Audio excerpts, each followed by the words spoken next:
Hello friends, வணக்கம். Welcome back to Happy Home Makers Kitchen. எல்லாரும் நல்லா இருக்கீங்களா? எல்லாரும் பொங்கல் செலிப்ரேஷன்ஸ் முடிச்சிருப்பீங்க. இப்போ வீட்டில் நிறைய மிச்சம் மீதி இருக்கிறது என்ன பண்றது அப்படின்னு யோசிச்சுட்டு இருப்போம் இல்லையா? இன்னைக்கு அதுக்கான டிப்ஸ் தான் நம்ம பார்க்க போறோம். ஃபர்ஸ்ட் பொங்கல் போது நமக்கு நிறைய வீட்டில் மீந்து போறது வந்து கரும்பா இருக்கும். நம்ம குழந்தைங்க சாப்பிடாம விட்டுட்டாங்க அப்படின்னா நிறைய கரும்பு மீந்து போகும். அதை வச்சுட்டு என்ன பண்றதுன்னு தெரியாம நம்ம முழிச்சுட்டு இருப்போம் இல்லையா? அதுக்கு ஒரு சிம்பிள் சொல்யூஷன் இருக்குங்க. கரும்போட தோலை நீக்கிடுங்க. நீக்கிட்டு சின்ன சின்ன பீஸா கட் பண்ணிக்கோங்க. மிக்சியில போட்டு அதை ஜூஸா அடிச்சு எடுத்துக்கோங்க. இல்ல உங்ககிட்ட ஃபுல்லா கரும்பு இருந்தது அப்படின்னா எடுத்துக்கொண்டு போய் ஜூஸ் போடுறவங்க கிட்ட கொடுத்தீங்க அப்படின்னா அவங்களே வந்து ஜூஸ் போட்டு கொடுத்துருவாங்க. ஸோ நீங்க வந்து அதுக்கு பே மட்டும் பண்ணிட்டீங்கன்னா போறோம். இல்ல நம்ம மிக்சியில போட்டு எடுக்கிறதுனால ஓகே. அந்த மாதிரி எடுத்த ஜூஸை வந்து நம்ம ஐஸ் கியூப் பண்ற ட்ரே இருக்கு பாத்தீங்களா, அதுல ஊத்தி வச்சு கரெக்டா 6 மணி நேரத்துல இருந்து 8 மணி நேரம் வச்சு எடுத்துட்டீங்க அப்படின்னா அந்த ஐஸ் கியூபா கிடைக்கும்.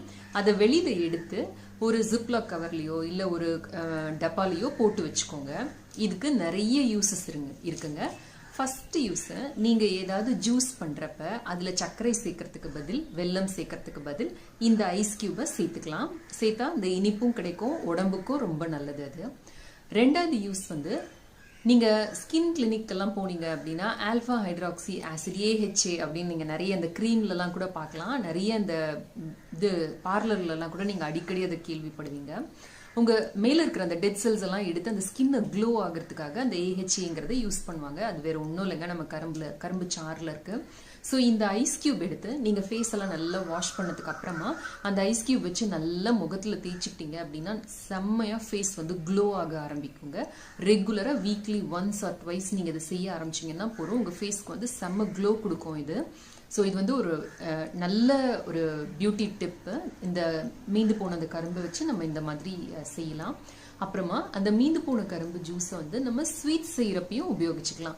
நம்ம ஸ்வீட் பொங்கல் பண்றப்ப இல்ல வேற ஏதாவது ஸ்வீட் அல்வா எல்லாம் பண்றப்ப கூட இந்த ஜூஸை எடுத்து நல்லா அதை குறுக்கி இதை வந்து நம்ம சர்க்கரைக்கு பதில் யூஸ் பண்ணலாம். அது வந்து உடம்புக்கு அவ்வளோ நல்லதா இருக்கும். அடுத்தது, நம்ம வீட்டில் இஞ்சி கொத்தும் மஞ்சள் கொத்தும் இருக்கும். இஞ்சி கொத்தை நீங்க வந்து ஒரு சின்ன தொட்டியில நட்டு வச்சீங்க அப்படின்னா கொஞ்ச நாள்ல உங்களுக்கு இஞ்சி செடி கிடைக்கும். அறுவடை பண்ண ஆரம்பிக்கலாம். நீங்க நிறைய இஞ்சி வருங்க நம்ம வீட்டில் தொட்டியில நட்டு வச்சோம் அப்படின்னாலே. அதே மாதிரி மஞ்சள் கொத்தும் நீங்க வந்து நட்டு வச்சீங்க அப்படின்னா அடுத்த வருஷத்துக்கு உங்களுக்கு மஞ்சளுக்கு உதவும். எப்படி ஆர்கானிக் மஞ்சள் தூள் வீட்லயே செய்யறது அப்படிங்கிறதுக்கான ரெசிபியை நீங்க இங்க பாத்தீங்கன்னா தெரியும், கிளிக் பண்ணி பாத்துக்கோங்க. அப்புறம் இந்த மஞ்சள் கொத்துல நிறைய இலைகள் இருக்கும் இல்லையா, அந்த இலையெல்லாம் எடுத்து சின்ன சின்ன பீஸா கட் பண்ணி மிக்சியில போட்டு நல்லா அரைச்சிட்டு அதை வந்து நீங்க தேய்ச்சி குளிக்கிறதுக்கு யூஸ் பண்ணலாம். நல்ல வாசனையா இருக்கும். ஆனா அந்த மஞ்சளோட அந்த எல்லோ கலர் நம்ம ஸ்கின்ல படியாம இருக்கும். காலில் வெடிப்புக்கெல்லாம் நீங்க அந்த இலையை வந்து பூசிக்கிட்டீங்க அப்படின்னா உங்களுக்கு வெடிப்பெல்லாம் வந்து நல்லா கியூர் ஆகும். ஸோ அந்த மஞ்சள் இலையும் நம்ம வேஸ்ட் பண்ண வேண்டாம். அப்புறமா நம்ம கொழுக்கட்டை பண்ணுவோம் பாத்தீங்களா, அந்த கொழுக்கட்டையை நம்ம வாழை இலையில வந்து வச்சு மடிச்சு இலை கொழுக்கட்டைன்னு பண்ணுவோம் பாத்தீங்களா, அதே மாதிரி நீங்க இந்த மஞ்சள் இலையில கொழுக்கட்டை பண்ணலாம். நல்ல மஞ்சள் வாசனையோட செம டேஸ்டா இருக்குங்க அந்த கொழுக்கட்டை.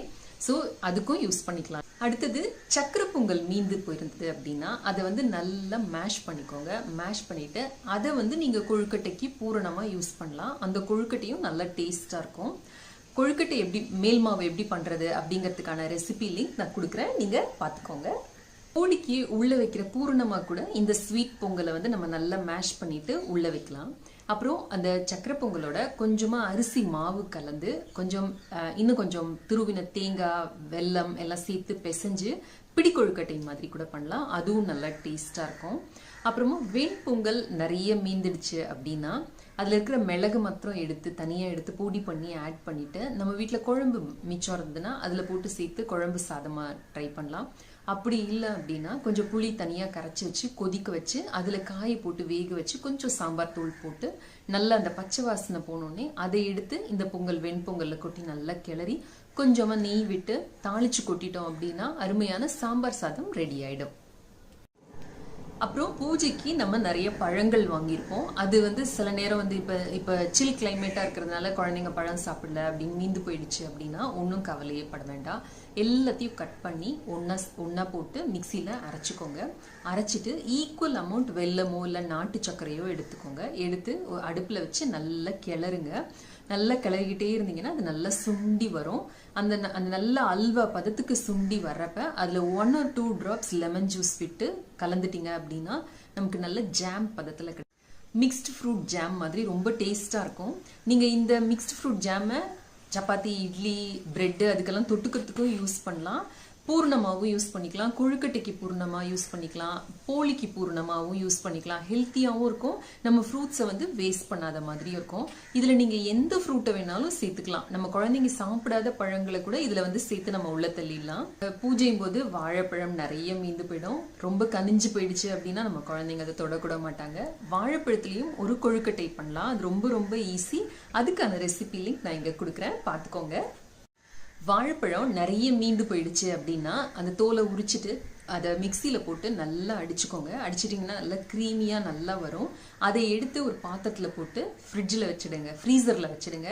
வச்சிட்டிங்க அப்படின்னா ஒரு 6 மணி நேரம் கழிச்சு எடுத்தீங்க அப்படின்னா ஐஸ்கிரீம் மாதிரியே இருக்கும். 1 இன்க்ரீடியன்ட் ஐஸ்கிரீம். நமக்கு வந்து வெயிட் போட்டுடுமோ அப்படிங்கிற பயம் இல்லாமல் ஸ்வீட் சாப்பிட முடியும் நம்மளால. ஐஸ்கிரீம்லாம் சாப்பிட்றதுக்கு நம்ம ரொம்ப பயப்படுவோம் இல்லையா? இந்த சிங்கிள் இன்க்ரீடியன்ட் ஐஸ்கிரீம்னு நமக்கு ஸ்வீட் சாப்பிடணும்னு ஆசை வர்றப்பெல்லாம் சாப்பிடலாம். உடம்புக்கும் நல்லது, ஹெல்த்தியாகவும் இருக்கும், நமக்கு வெயிட் போடும் அப்படிங்கிற பயம் இல்லாமையும் இருக்கும். அப்புறம் இந்த பூஜைக்காக நம்ம நிறைய வெத்தலை வாங்கியிருப்போம்.